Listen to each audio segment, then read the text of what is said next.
A tela do notebook brilhava no rosto de Ana e o que ela via ali não fazia sentido. Eram 3 da manhã, a casa inteira dormia.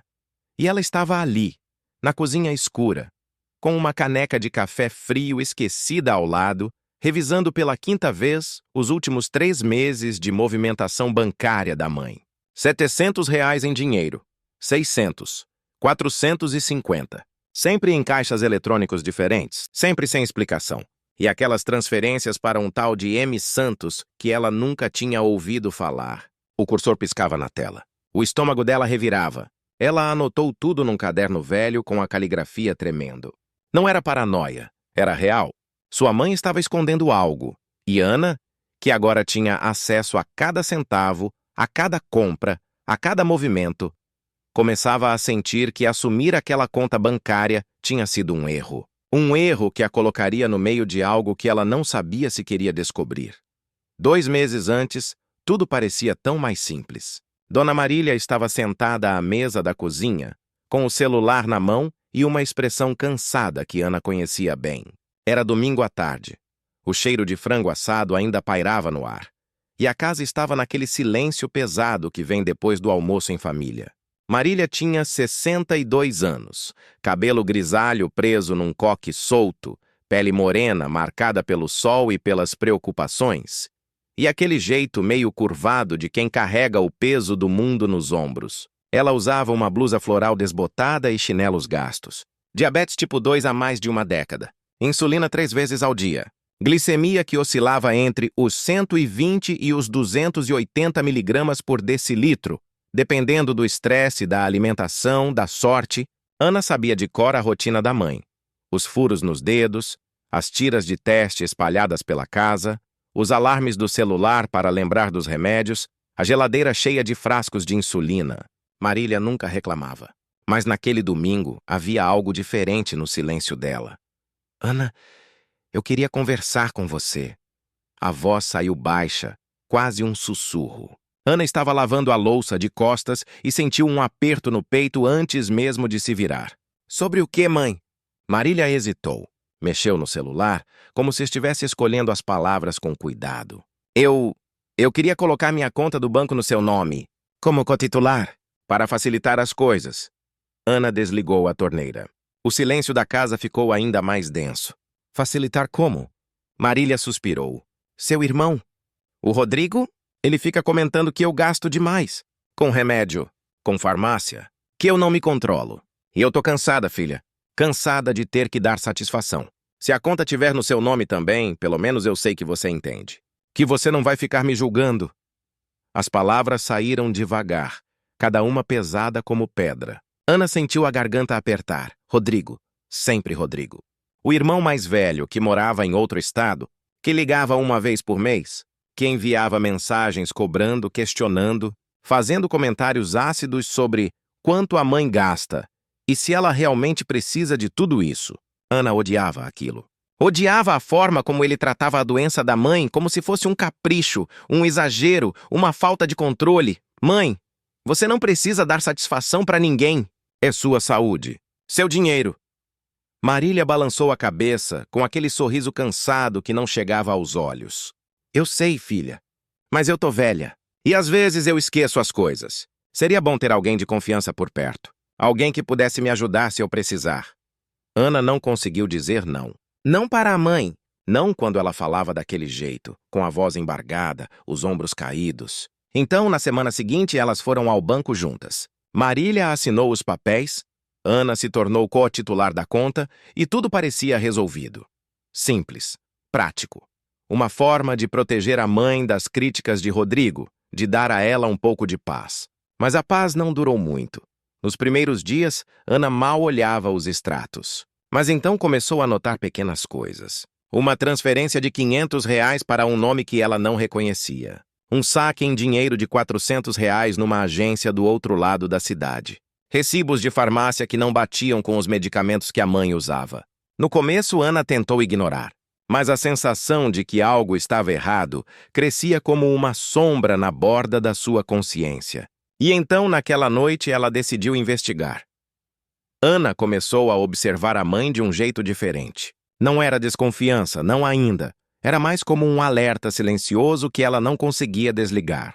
Cada vez que Marília saía de casa, Ana prestava atenção.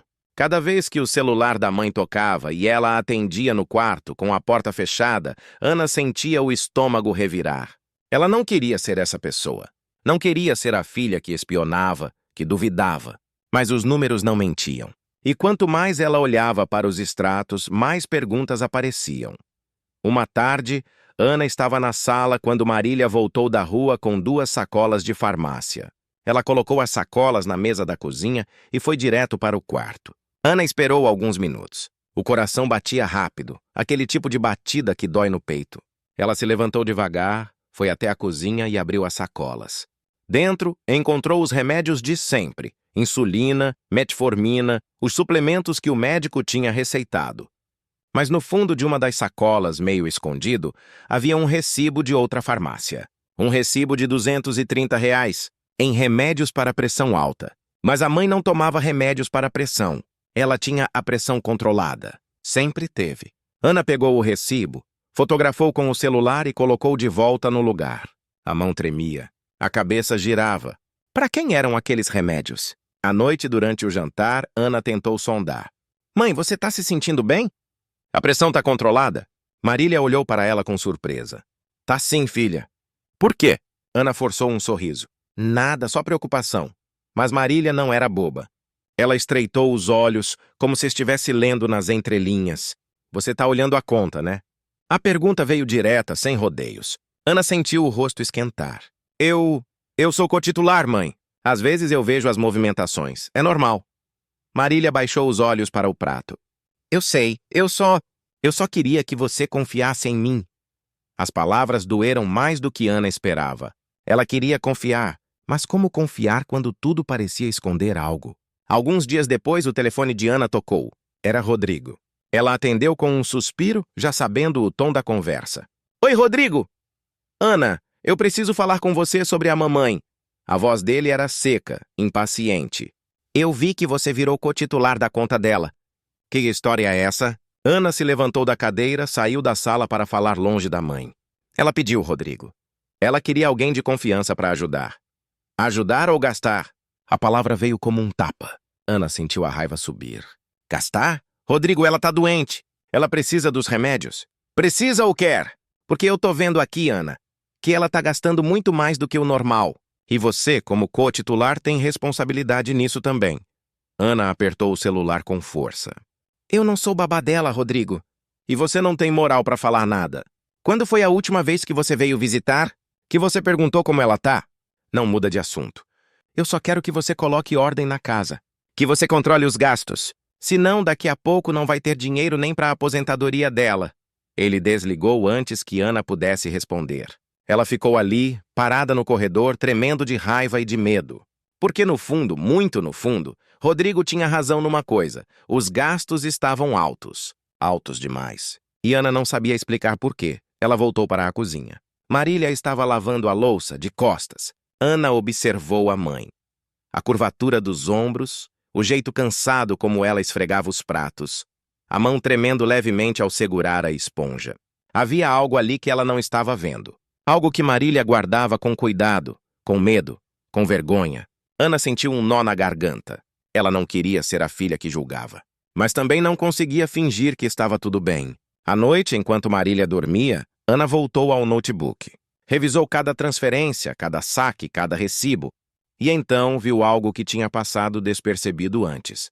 Todas as transferências para Miss Santos eram feitas sempre no dia 5 do mês, como um pagamento fixo, como uma obrigação. Ana anotou o nome completo que aparecia no histórico. Mário Santos. Quem era Mário Santos? E por que a mãe estava enviando dinheiro para ele todos os meses? A sensação de estar perdendo o controle da situação crescia. Ana sabia que precisava confrontar a mãe. Mas como fazer isso sem destruir a confiança que ainda existia entre elas? Como perguntar sem acusar? Ela olhou para o caderno cheio de anotações, para os números que não fechavam, para os segredos que se acumulavam como poeira, e percebeu que o problema nunca tinha sido o dinheiro. O problema era o silêncio. O silêncio que Marília carregava como um fardo pesado demais para dividir. A descoberta veio de forma inesperada, num dia comum. Ana estava organizando a bolsa da mãe para levá-la ao médico. Uma consulta de rotina, nada demais. Quando encontrou um envelope amassado no fundo. Dentro havia 3 receitas médicas antigas, todas em nome de outra pessoa. Mário Santos. Remédios para hipertensão, para colesterol alto, para dor crônica. Ana sentiu o sangue gelar. As peças começaram a se encaixar. Os saques em dinheiro, as transferências mensais, os recibos de farmácia. Tudo fazia sentido agora. Um sentido terrível, assustador. Ela esperou a mãe sair do banho. Marília entrou na sala secando o cabelo com uma toalha, o rosto cansado, as olheiras fundas. Ana estava sentada no sofá com o envelope na mão. Marília parou no meio do caminho. O silêncio entre elas era denso, quase sólido. Mãe, quem é Mário Santos? A pergunta saiu baixa, mas firme. Marília deixou a toalha escorrer das mãos. Seus olhos se encheram de lágrimas instantaneamente. Ela se sentou devagar, como se as pernas não aguentassem mais o peso do corpo. Eu ia te contar, filha. Eu juro que ia. Ana sentiu o peito apertar. Contar o quê? Que você tá gastando dinheiro com outra pessoa? Que você tá comprando remédio pra alguém que eu nem sei quem é? Marília enxugou as lágrimas com as costas da mão. A voz saiu trêmula, quebrada. Mário Ele é irmão do seu pai. Meio-irmão, na verdade. Eu descobri isso alguns anos atrás, depois que seu pai morreu. Ele tá doente, Ana, diabético também. Mas ele não tem ninguém. Não tem dinheiro, não tem plano de saúde, não tem nada. E ele mora sozinho, num quartinho alugado sem condições de comprar os remédios. Ana sentiu o chão desabar. E você tá pagando os remédios dele? Com o seu dinheiro? Com a sua aposentadoria? Marília assentiu, enxugando as lágrimas que não paravam de cair. Eu não podia deixar ele morrer, filha. Não podia. Ele é família. E eu sei o que é viver com essa doença. Eu sei o que é acordar todo dia com medo de que a glicemia tá alta demais, que o corpo não aguenta mais. Eu não podia. Eu não podia fazer nada e só assistir. Ana sentia uma mistura de raiva, tristeza e culpa sufocando o peito. Mas mãe, e você? E a sua saúde? Você tá se sacrificando por ele enquanto mal consegue pagar os seus próprios remédios. Marília balançou a cabeça. Eu consigo, Ana. Eu sempre consigo dar um jeito. Não, mãe. Você não consegue. Eu vi os extratos. Eu vi que você tá tirando do seu tratamento para pagar o dele. Você tá deixando de comprar as suas coisas para ajudar ele. A voz de Ana subiu e ela percebeu que estava gritando, mas não conseguia parar. Você sabe o que acontece quando você não toma insulina direito? Quando você não faz os exames, você sabe que pode ter um AVC? Que pode perder a visão? Que pode... Eu sei! Marília gritou de volta e o som ecoou pela casa. Eu sei de tudo isso, Ana. Você acha que eu não sei? Você acha que eu não tenho medo? Que eu não acordo todo dia achando que esse pode ser o dia que eu não vou mais acordar? Ela respirou fundo, tentando se controlar. Mas eu também sei o que é não ter ninguém. O que é estar sozinho. E eu não vou deixar ele passar por isso. Não vou. O silêncio que se seguiu foi pesado, carregado de dor. Ana olhou para a mãe, para aquela mulher forte, cansada, doente, que carregava o peso de 2 vidas nas costas. E entendeu. Entendeu a vergonha de esconder. Entendeu o medo de ser julgada. Entendeu a culpa que Marília sentia por cuidar de alguém quando ela mesma mal conseguia cuidar de si. Ana se sentou ao lado da mãe. Pegou a mão dela, fria e trêmula. Mãe, Eu não quero que você escolha entre você e ele, mas a gente precisa encontrar outro jeito. Um jeito que não te destrua no processo. Marília assentiu, mas o olhar dela estava perdido, distante. Como se ela estivesse cansada demais para lutar, cansada demais para mudar. Naquela noite, Ana não conseguiu dormir. Ficou pensando em tudo que tinha descoberto, em tudo que tinha sido dito. E percebeu que o problema nunca tinha sido apenas o dinheiro, ou os remédios, ou os segredos. O problema era que ninguém tinha ensinado à mãe que ela também merecia ser cuidada. Que sua vida também tinha valor. Que ela não precisava se destruir para provar que era uma boa pessoa. No dia seguinte, Marília teve que ir ao hospital. A glicemia estava em 340 miligramas por decilitro. Perigosamente alta. O médico foi direto. Dona Marília, a senhora não está seguindo o tratamento. Isso é sério. Se continuar assim, pode ter complicações graves. Rins, coração, visão, tudo está em risco. Marília ouviu em silêncio, com a cabeça baixa. Ana estava ao lado, segurando a mão dela. E pela primeira vez, Ana viu a mãe desmoronar completamente. Não com lágrimas, mas com um silêncio pesado, resignado. Um silêncio que dizia: eu sei, eu sempre soube. Mas o que eu posso fazer? A resposta era simples, mas dolorosa. Ela precisava escolher. Escolher entre ajudar os outros e se ajudar. Entre ser a salvadora e ser a sobrevivente. E essa escolha, Ana percebeu, não deveria ser só dela. Levou 3 dias para Ana ter coragem de ligar para Rodrigo novamente. Quando ele atendeu, ela não deu espaço para críticas. Explicou tudo.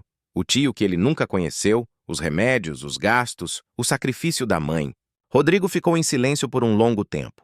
E então, para surpresa de Ana, ele disse: Eu não sabia.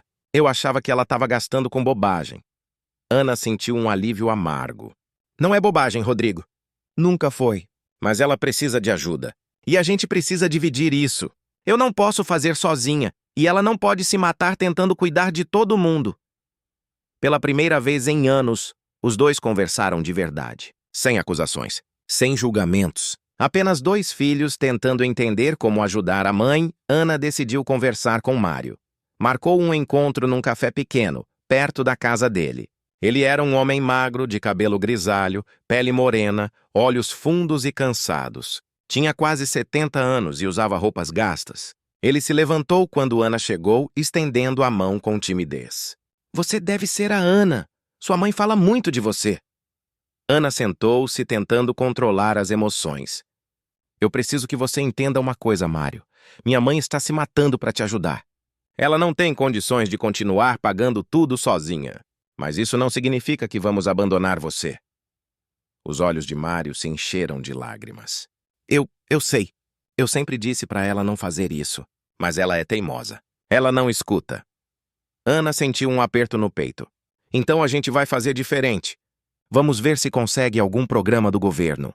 Algum posto de saúde que possa te atender. E eu e meu irmão vamos ajudar também. Mas do jeito certo. Do jeito que não destrua ninguém. Nos meses seguintes, muita coisa mudou. Ana encontrou um programa municipal que fornecia remédios gratuitos para diabéticos de baixa renda. Mário começou a ser atendido no posto de saúde do bairro. Rodrigo voltou a visitar a mãe com mais frequência. Não para criticar, mas para ajudar. E Marília, pela primeira vez em anos, permitiu-se receber ajuda. Não foi fácil. Ela ainda tinha crises de culpa, ainda queria fazer mais, ainda se sentia responsável por tudo. Mas Ana estava lá. Sempre lá. Lembrando a mãe de que ela não precisava carregar o mundo sozinha. Uma tarde, meses depois, Marília estava sentada na varanda com uma xícara de chá nas mãos. O sol batia no rosto dela, suave, acolhedor. Ana se sentou ao lado. Como você está se sentindo, mãe? Marília sorriu. Um sorriso verdadeiro que chegava aos olhos. Melhor, muito melhor. A glicemia está controlada. 110 miligramas por decilitro hoje de manhã. Ana sorriu também. Que bom, mãe. Que bom. Marília pegou a mão da filha, apertou com carinho. Obrigada, filha, por não ter desistido de mim. Por ter entendido. Ana sentiu os olhos arderem. Eu sempre vou entender, mãe. Sempre. E ali, naquela varanda simples, com o sol da tarde iluminando as duas, Ana percebeu algo importante. Cuidar não significa se destruir. Amor não é sacrifício cego. É saber pedir ajuda. É saber dividir o peso. É entender que, às vezes, a coisa mais corajosa que podemos fazer é aceitar que não podemos fazer tudo sozinhos. Marília tinha aprendido isso da forma mais difícil. Mas tinha aprendido. E agora, finalmente, ela podia respirar. Podia viver. Não apenas sobreviver. A conta bancária continuava no nome das duas. Mas agora, Ana não olhava para os extratos com desconfiança. Olhava com cuidado, com atenção, com amor. Porque ela entendia, finalmente, que aqueles números não eram apenas dinheiro. Eram escolhas, eram prioridades. Eram a vida da mãe dela sendo vivida, com todas as suas dores e todas as suas tentativas de ser boa. E isso, Ana percebeu, era o suficiente. Era mais do que suficiente. Talvez alguém que você conheça esteja vivendo algo parecido agora. Alguém que carrega o peso do cuidado sozinho. Alguém que se esquece de que também merece ser cuidado. Essa história não é só da Marília. Pode ser de qualquer um de nós.